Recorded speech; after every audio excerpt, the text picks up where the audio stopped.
தமிழக வெற்றி கழகத்தோட வெற்றி விழாவிலும் சரி இந்த பிரச்சனை பத்தி பேசியிருக்காங்க. இப்போ நடந்துட்டு இருக்க திமுக கட்சியோட மேடையிலும் சரி இந்த பிரச்சனை பத்தி பேசிட்டே இருக்காங்க. அது என்ன பிரச்சனை பார்த்தீங்கன்னா, புதிய கல்விக் கொள்கையில் இடம்பெற்றிருக்க இந்த மும்மொழி கொள்கை தாங்க. நான் ஏற்கனவே வீடியோல சொல்லியிருப்பேன். புதிய கல்விக் கொள்கையில என்னென்ன சிறப்பு அம்சங்கள் இருக்கு, எதனால தமிழக அரசு இதை எதுக்குறாங்க, அந்த புதிய கல்விக் கொள்கையினால மக்கள்லாம் பாதிக்கப்படுறாங்களா அப்படின்னு பார்ட் 1 வீடியோல சொல்லியிருப்பேன். இது பார்ட் 2க்கான வீடியோ. புதிய கல்விக் கொள்கை நான் ஏற்கனவே சொன்ன மாதிரி தாங்க. இந்த புதிய கல்விக் கொள்கையை 2014 ஆரம்பிச்சு இப்போ நடைமுறைப்படுத்திட்டு இருக்க ஒரு கல்விக் கொள்கை தான் இது. இந்த புதிய கல்விக் கொள்கையில் நான் ஃபர்ஸ்ட் சொன்ன மாதிரி 10th 5th 8th இங்கெல்லாம் பப்ளிக் எக்ஸாம்ஸ் சொல்ற மாதிரியே பல புதிய அம்சங்களையும் இந்த புதிய கல்வி சொல்லிட்டு இருக்கு. அதில் முக்கியமான அம்சம் என்னன்னு பார்த்தீங்கன்னா, இதுக்கு முன்னாடிலாம் காலேஜ் எத்தனை வருஷம் படிப்போம், ஒரு 3 வருஷம் படிப்போம், இல்லைனா ஒரு சில டிகிரி 4 வருஷம் கூட ஆகும். அதெல்லாம் எப்படின்னு பார்த்தீங்கன்னா, நீங்க 3 வருஷம் படிச்சு முடிச்சா மட்டும்தான் உங்களுக்கு அந்த டிகிரி கிடைக்குமே. ஆனா இப்போ இருக்கிற புதிய கல்விக் கொள்கையில ஒரு ஸ்டூடெண்ட் எப்போ காலேஜ் சேரணுமோ எப்போ காலேஜ் விலகணுமோ அவனே முடிவு பண்ணிக்கலாம் அப்படின்னு சொல்லியிருக்காங்க.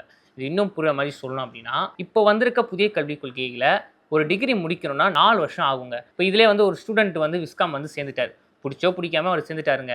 எனக்கு பாதிலேயே போகணும் அப்படின்னு நினைச்சாருன்னா அவர் 1 வருஷம் மட்டுமே படித்தாலே அதுக்கு ஒரு சர்டிஃபிகேட் கொடுத்துருவாங்க. சர்டிஃபிகேட் இன் விஸ்காம் அப்படின்னு கொடுப்பாங்க.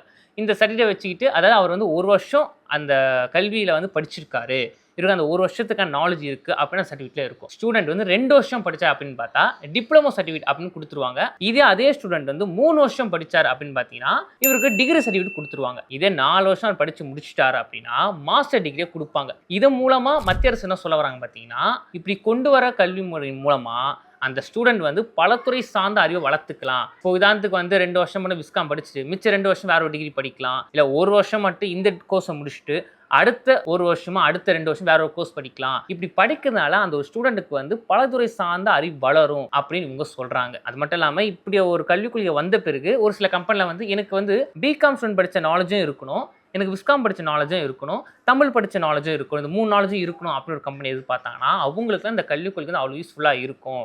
அப்போ ஒரு ஸ்டூடெண்ட் பன்னறிவு கொண்ட ஒரு ஸ்டூடெண்டாக வளர முடியும் அப்படின்னு இந்த புதிய கல்விக் கொள்கையில் இருக்க சிறப்பு அம்சமாக மத்திய அரசு சொல்கிறாங்க. சரி, இது ஒரு பக்கம் இருக்கட்டும். இப்போ மக்கள் என்ன சொல்கிறாங்க பார்த்தீங்கன்னா, இப்போ நீங்கள் கொண்டு வந்திருக்கீங்களே இந்த 4 வருஷம் ஒரு கோர்ஸுன்னு, சார் அது ஓகேங்க. ஆனால் நீங்கள் இன்னொரு விஷயத்தை கொண்டு வந்திருக்கீங்களே, என்னதுன்னு பார்த்தீங்கன்னா, இதுக்கு முன்னாடிலாம் 1லேருந்து 10th படித்தா ஒரு பப்ளிக் எக்ஸாமு, அப்புறம் 12th பப்ளிக் எக்ஸாமு, அப்புறம் +1 பப்ளிக் எக்ஸாம் கொண்டு வந்தாங்க. இப்போ இந்த புதிய கல்விக் கொள்கையில் நான் ஏற்கனவே சொன்ன மாதிரி தாங்க, 3rd ஒரு public exam, 8th 10th 12th இப்படி போயிட்டே இருக்கும். ஆனால் இத்தனை பப்ளிக் எக்ஸாம் மட்டும் எதுன்னு பார்த்தா அது இல்லாமல் நீ காலேஜ் படிக்கணும் அப்படின்னா ஒரு தகுதி தேர்வு இருக்குது. அது எப்படின்னு பார்த்தீங்கன்னா, நேஷ்னல் லெவலில் அந்த ஒரு டெஸ்ட் இருக்கும்.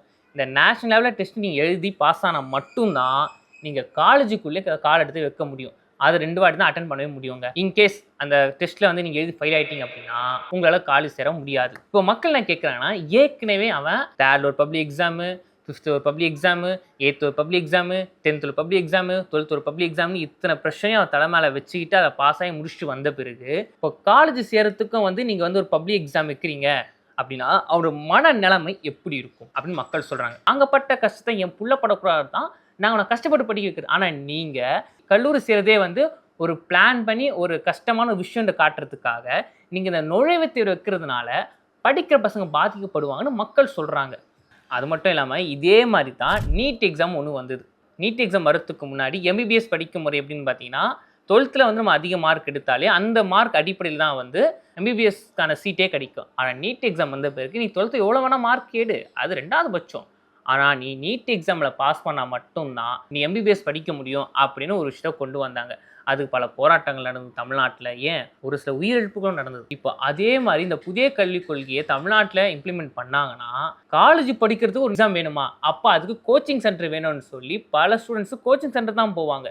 ஏற்கனவே நீட் எக்ஸாம் சொல்லி கோச்சிங் சென்டர் அதிகமாக இருக்குது. இப்போ இந்த நேஷனல் லெவலில் ஒரு டெஸ்ட் எழுதினா தான் காலேஜ் சேர முடியும் அப்படின்னு விஷயம் கொண்டு வந்தான்னு வச்சுக்கோங்களேன்.